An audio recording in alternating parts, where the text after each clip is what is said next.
Hi, everyone. Back on thegreatrubino.com. And I have an awesome, really fun interview today with someone I grew up, not to age him at all, but I grew up watching, and I told him already, he was the first college basketball player that I sort of latched onto as a big fan. I'm here with Illini great Deon Thomas. Deon, how are you? Hi, I'm doing good, Rabbi Fine. Thank you so much for having me on. This is truly, truly a pleasure. And glad to hear that you're moving back to the area as well. So I expect to see your face in person one of these days. 100%. Deal. Done, signed, sealed, delivered. Lunch is on me, all right? All right, sounds good. Hey, we can head down. We can hit any of the delis. Deal. I'm living right by Max and Betty's. We'll make it happen. Even better. So let's start with an award that I believe is it might be the most important award for a high school basketball player, which is Mr. Illinois Basketball, because that list includes Nick Anderson, Marcus Liberty, Derrick Rose, Kevin Garnett, John Shire, and someone who I think people often forget about, who I think might have been the best of them all, but an injury took him out, which was Ronnie Fields, who was teammates with Kevin Garnett. And I don't know about the best of them all, but definitely a great. I still kind of lean to that Nick Anderson guy, but I completely understand where you're coming from. Fair enough. I've never seen a guy dunk a ball in high school like Ronnie Fields. The guy, very true, springs in his feet. I've never seen anything. So tell me about what that meant to you in your sort of your young career. You're a high school student, but you're sort of given this award that is become really in some ways the pinnacle award of high school basketball. You know, anytime you can be recognized as the best in the city, is definitely in the city of Chicago. I mean, because you know how rich the tradition is, how the history, just how gritty the various areas of the city when they play one another, you know, South Side, West Side, everybody always talks about that rivalry. But, you know, there's some great basketball up north as well, and no one really gives them a lot of pleasure. I mean, a lot of publicity, but as you mentioned, you know, John Shire and other guys have really been great basketball players come from there. So to be recognized as the best basketball player in the city of Chicago is mind-blowing, is what it is. I mean, because there's just so many, especially during my time. I mean, there were guys you had pros, almost pros, but definitely Division I basketball players on every team in the city of Chicago. So Coach Hambrick, when I walked into Simeon, I was basically a blank canvas. I mean, I had never played basketball, really. I mean, nothing structured, maybe a little bit out on the basketball court in my neighborhood, or, you know, on the milk crates that we used to post up in the alleys, but nothing ever structured. So to go from a kid that had never really played the game of basketball to being recognized as the best basketball player in the city of Chicago, and then, of course, the state, and the number 3 player in the nation overall. But I think that Mr. Basketball for the state of Illinois in 1989 meant as much, if not more, than those other ones. You know, it's Chicago pride. And that's one of those things that we really hung our hats on. So to be recognized there and then throughout the state as Mr. Basketball was huge for me. Yeah, I think that Chicago pride and basketball is so serious.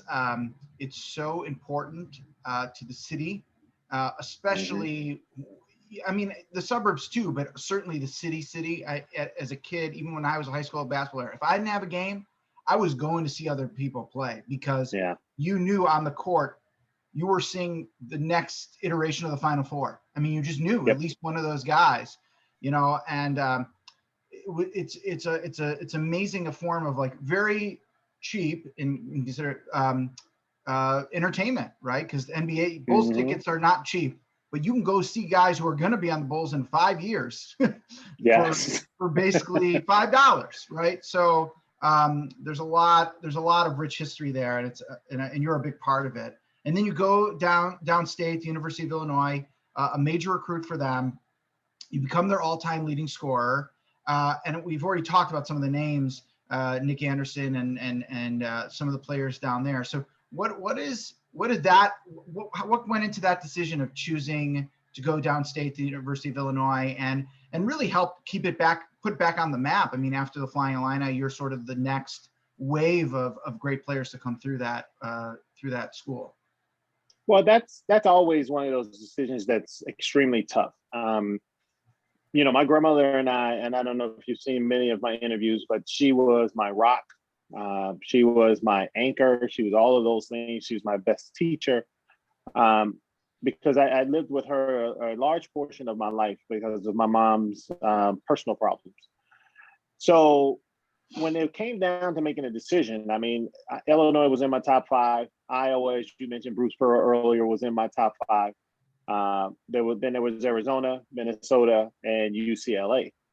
So it was a tough decision to turn down some of those schools because they were too far away. Because I wanted my grandmother to be able to watch me play. And so Minnesota was too cold. And my grandmother, hey, when they took me through the tunnels and told me that's how I had to get to class in the wintertime because I wouldn't want to walk outside, I realized that was not the place for me to be, even though I'm from Chicago. So I'm like, okay, that's a little out there. So I chose, so then it came down to Illinois, Iowa. My grandmother was a huge part of me going to Illinois. And of course, meeting and building the relationship with Jimmy Collins and Lou Henson during the recruiting process.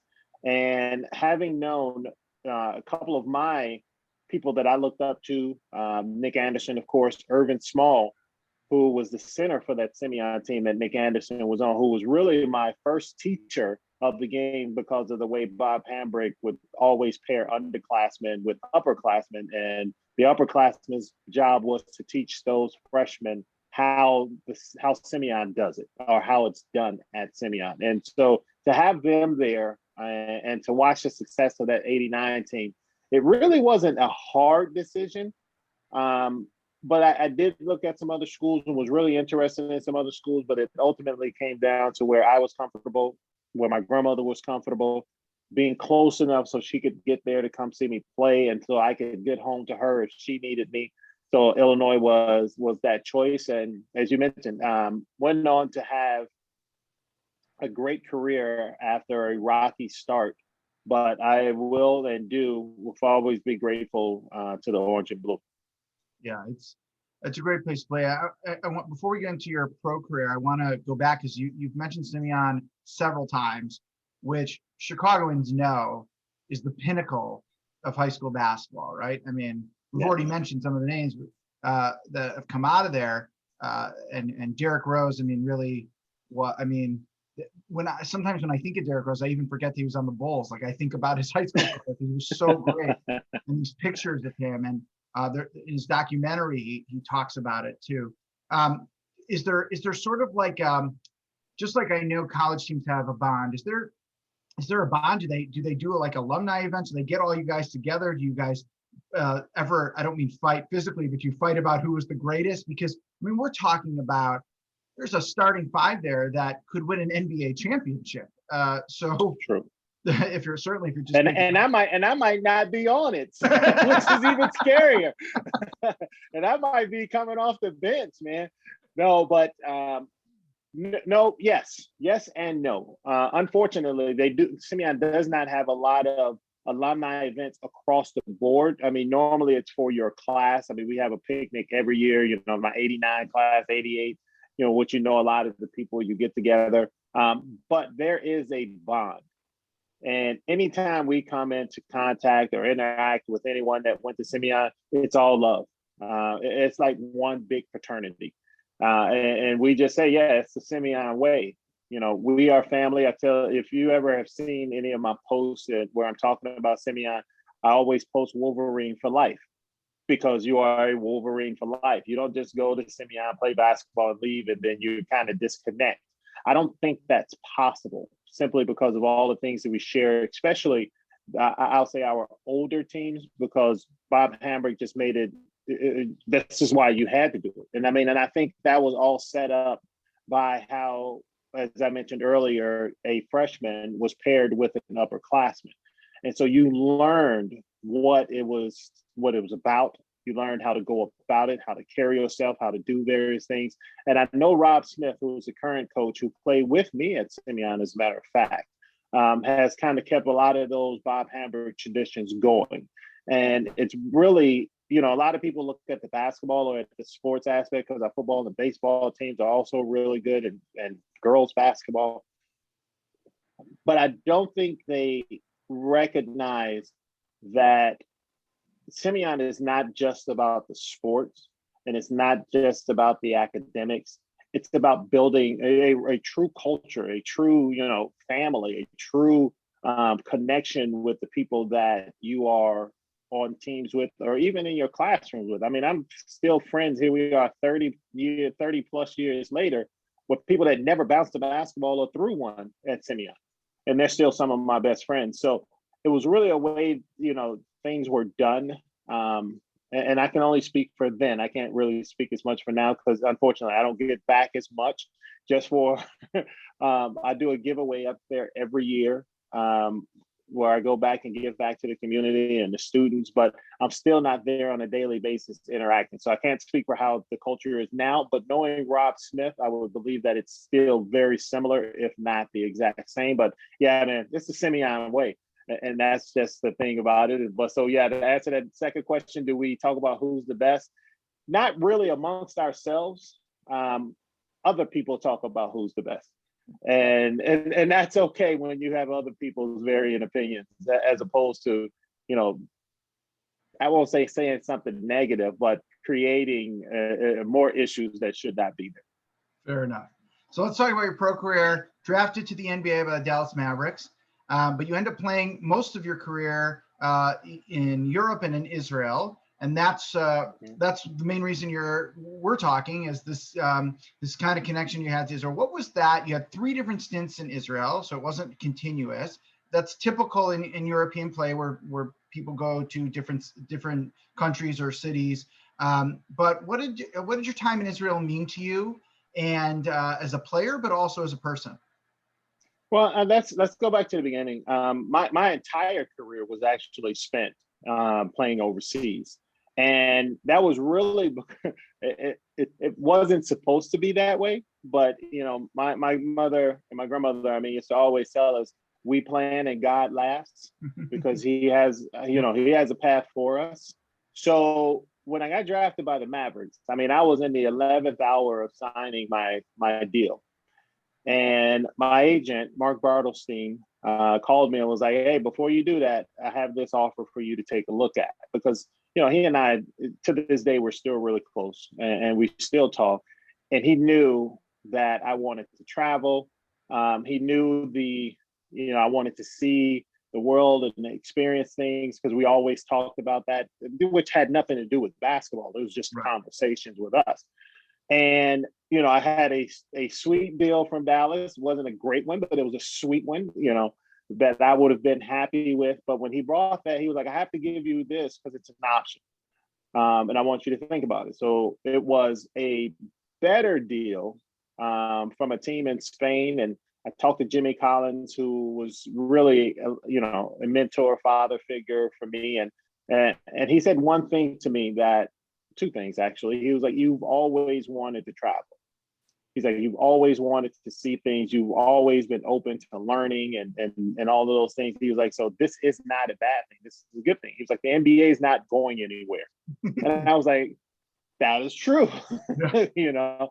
And then the second part of that was a comment he made to me, which I pass along and I've said to people all the time. It's not about, at the end of the day, it's about doing what you want to do and not doing what you have to do.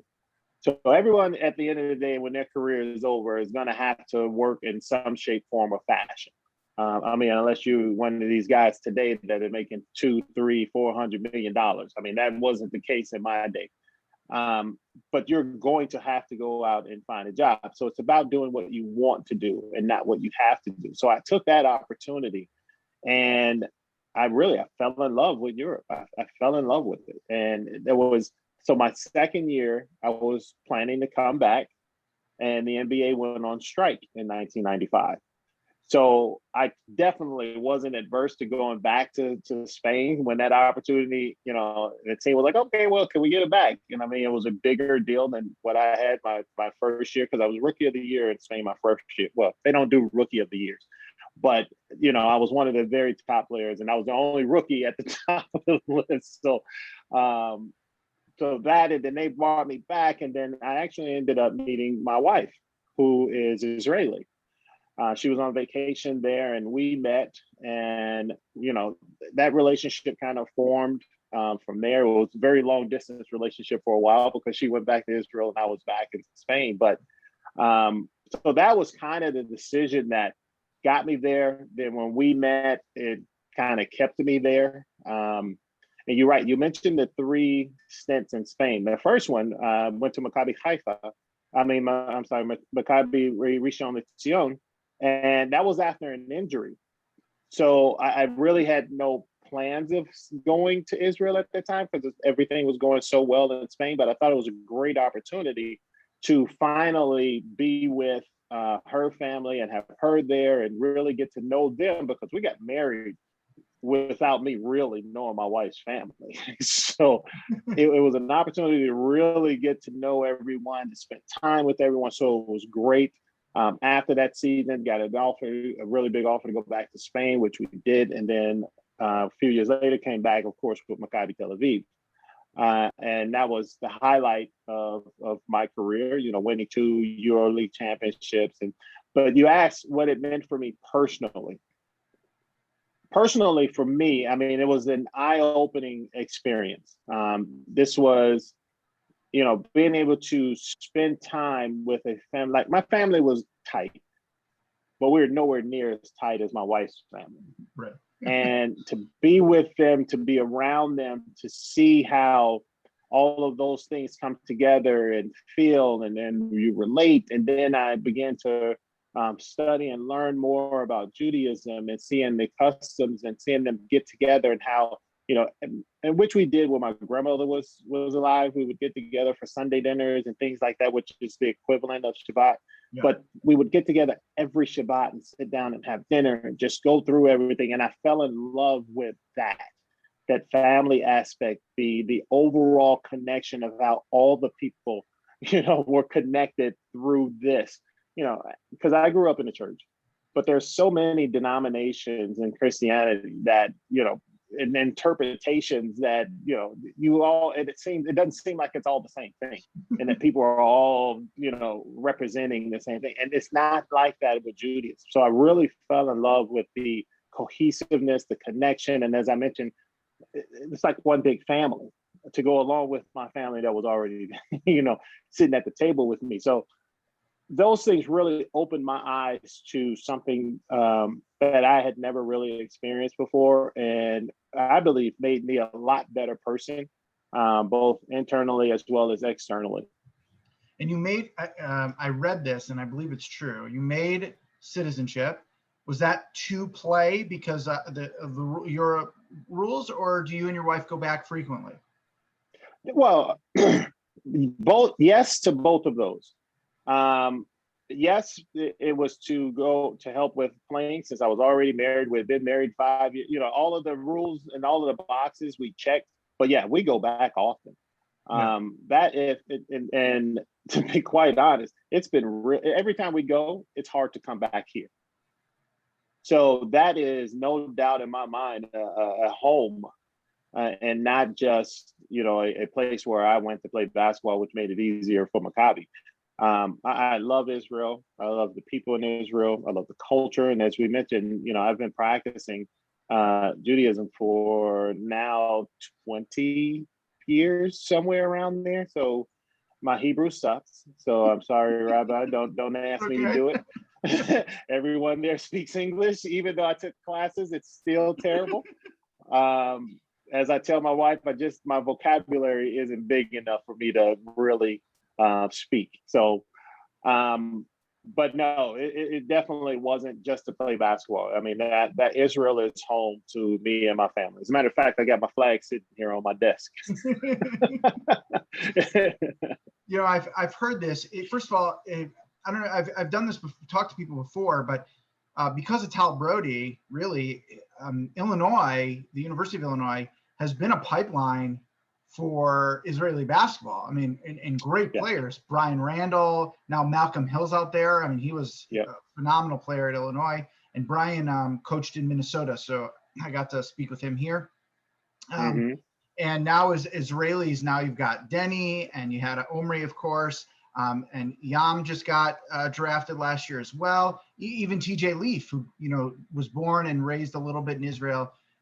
Israeli basketball is more than just in Israel or a European championship now. It's really mainstream. It's where players go to try to get to the NBA because Spain, Israel, these two places and a few others are always in that Final Four, that last eight, and you can really hone your skills.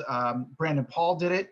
He went over to Israel and D Brown. I mean, there's been a lot of guys that have gone over, and you're right. Tal Brody was the first to do it, that at least that I know of, as far as being the first. But what he has meant, not just to Israeli basketball, the culture, what he brings to the University of Illinois. As a matter of fact, we voted him into the Hall of Fame last year. We couldn't hold the ceremony, unfortunately, due to COVID, but we will be holding that ceremony because it's well deserved, not just because of what he's done in basketball, but what he's done internationally and around the world, period. I mean, Tal is amazing. He's one of my best friends. I love him to death. I remember when I first got there to Maccabi, I wasn't in Rishon very long, but when I got to Maccabi, and the first day, and I knew the name, but of course I didn't know him. And he came up and he introduced himself. I mean, he literally, he made me feel right at home right away. And that's what Tal brings, and you've been to Israel. That's how you feel when you go to Israel. As soon as you get there, you land at Ben Gurion, and you're like, oh my gosh, I feel like I'm at home. You can breathe. Really? So, no, it's true. And he has been amazing. And every kid that goes over there from Illinois connects with Tal when he gets there. I mean, you're having lunch, you're having dinner. He's, really introducing you to what it's like and what you need to do in order to be successful there. And guys have gone over, including myself, and found some real success. And you're right. The Israeli League has become one of the best in the world. And now you have Israeli players, which I thought there were a few more that could have gone, but you have Israeli players that are making long careers in the NBA. And you mentioned Yam. I think Yam has such a bright future. I mean, we're not going to talk about Denny. I think Denny is great. I mean, there's not very many players of his size and things of that nature that can go in and do what he does. But Yam is a guard. Let's be honest about it. Guards, there's a bunch of guards going into the. I love what he brings and what he can do, and I hope he really gets a shot, because the NBA is a business, and so sometimes the better players don't get to do all that they do. But we'll see. I'm looking up for both of those guys, and I try to see them as much as I can when they play on TV. So Denny, everyone's known for a couple of years that this was going to happen, and Zusman could go to he didn't get drafted, but he could end up there. I think he's injured now, but Yam, I about a year ago, maybe a year and a half, I just saw a highlight film, and I texted my buddy who's a huge Hapoel Yerushalayim, and I'm a Maccabi Tel Aviv guy. I said, thank you. See, that's because you're smart, Jeremy. Oh, I got yellow. Although my wife for my birthday 2 years ago got me a Mari Stoudemire, but she got it before he was on Maccabi Tel Aviv. So now I've got this red jersey, but that's a whole other story. So that's okay. It's Amari. Yeah. So I said, and he's done amazing things for Israel, for the Jewish people, for basketball. And I think you touched on it, and we'll end on this, is that sports, and this is why I have this site, is really this great unifier. Doesn't matter where you're from, doesn't matter how you got there. What it matters is that once you put on that jersey, you're in a brotherhood, and we've talked about that through Illinois and Simeon and Maccabi. I mean, those are three places that feel that way, and put that on their, every single Illini alumni was behind this team this year. You know, every tweet from D Brown to, you know, these guys, they really, Illinois has done a great job at that. Simeon, Maccabi Tel Aviv also. And we need more of that. You know, we need more of sports to be prevalent in a way that brings us together. Because again, you know, I remember I went to an Orthodox Jewish high school, and I just remember every team we played, you know, yeah, there's competition, but there's also a hug at the end of every game, you know? And it's healthy competition. That's very different than negative competition, which happens more in like the business world, let's say. True. You know, you're a big part of that, and we appreciate it. And thank you for your time. This has meant a ton to me, because really, like I said, when I started reading about you, that you were going to Illinois and this Chicago kid was staying home. When you're a kid and all you think, I mean, I never had aspirations of playing in the NBA. I sort of knew, but I did want to play in college. That was sort of what I wanted to do before I decided to become a rabbi. And seeing that someone stayed home and was able to do it meant a lot. I mean, you don't know me. I'm reading the paper, because there was no internet back then. I was reading the paper, but I was following the story. And so I appreciate you taking the time to speak with me today. Well, no, Rabbi Fine, the pleasure is all mine. And also, I'm sure you've probably seen the interview I did with Scott Gendel for the JNF. Mm-hmm. I want to, when you are in place and you're here, would love to sit down and speak with you about that, because I really am working hard on trying to bring the communities together.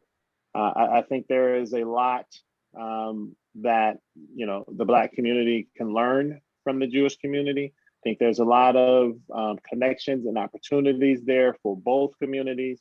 As you mentioned, I am the unifier. That's what I do. It's not just the basketball thing, which I agree with you 100%. I think there are 4 things that are unifiers. There are people that choose to be, there's food, there's music, and there's sports. Do it. I'm in for all of them. Yeah, there you go. So we got to make that happen. Yeah, and I appreciate it. Thank you. All mine. Pleasure is all mine. You have a great day, and Shabbat Shalom.